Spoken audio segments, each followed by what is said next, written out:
আসসালামু আলাইকুম সুপ্রিয় শিক্ষার্থী, আজকের ভিডিওর বিষয় হচ্ছে কলেজে ভর্তি হতে কত টাকা লাগবে। সম্পূর্ণ প্রসেসটা দেখাবো আজকের এই ভিডিওতে, তাই ভিডিওটা স্কিপ না করে সবটি মনোযোগ সহকারে দেখবেন, তাহলে কলেজে ভর্তি হতে কত টাকা লাগবে সম্পূর্ণ প্রসেসটা বুঝতে পারবেন।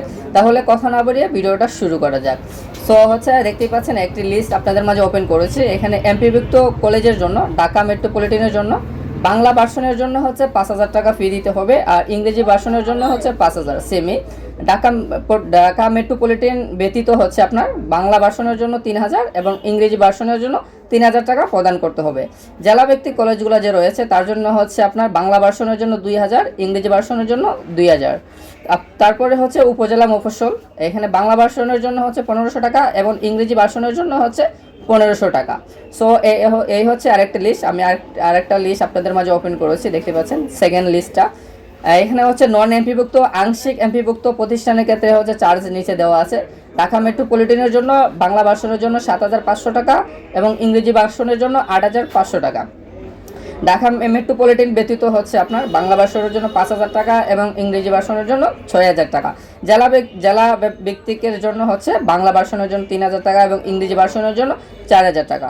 উপজেলা ও মফস্বলের জন্য হচ্ছে বাংলা ভার্সনের জন্য 2,500 টাকা এবং ইংরেজি ভার্সনের জন্য 3,000 টাকা।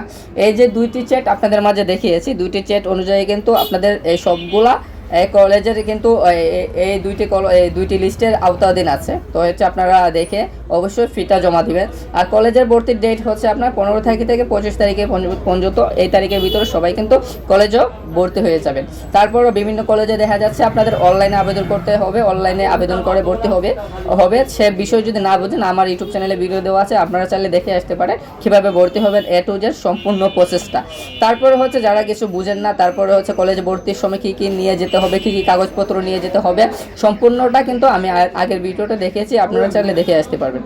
তারপরেও যদি আপনাদের বুঝতে অসুবিধা হয় বা ভিডিওতে কোনো কথা বুঝেন না বা বুঝতে অসুবিধা হয়, সেক্ষেত্রে হচ্ছে আমার ইনবক্সে নক করবেন, প্লাস হচ্ছে হোয়াটসঅ্যাপে নক দিতে পারেন, আমি আপনাদেরকে অবশ্যই বুঝিয়ে বলবো। তারপরে একটা কথা বলি, সেটি হচ্ছে আপনার আবেদন যেখানে করেছেন নিশ্চয়করণ করেছেন, তারপরে হচ্ছে একটা পিডিএফ আপনার 13 তারিখ পরে কিন্তু সবার প্রোফাইলে পিডিএফ চলে গেছে, আপনারা পিডিএফটা কিন্তু সংগ্রহ করে নেবেন। যারা যে দোকান থেকে আবেদন করেছেন প্লাস হচ্ছে নিজে যদি করে থাকেন, আপনার প্রোফাইলে ঢুকে কিন্তু আবেদনের যে পিডিএফ আছে সেটা কিন্তু নিয়ে নেবেন। অর্থাৎ আপনি যে কলেজে সিলেক্ট হয়েছেন সেটা কিন্তু একটা পিডিএফ আকারে এখন ডাউনলোড করা যাচ্ছে, সবাই ডাউনলোড করে সেই কলেজে নিয়ে নেবেন, বুঝতে পেরেছেন। তারপরেও যদি কারো কোনো বুঝতে অসুবিধা হয়, সমস্যা হয়, সেক্ষেত্রে অবশ্যই আমাকে ইনবক্সে নক করবেন, আমি ইনশাল্লাহ আপনাদেরকে বুঝিয়ে দিব। তো ভালো থাকেন, সুস্থ থাকেন। এখন যত ছিল মূলত আজকের এই ভিডিওতে, নতুন কোনো ভিডিওতে আবারও দেখা হবে। তো ভালো থাকেন, সুস্থ থাকেন, আল্লাহ হাফেজ।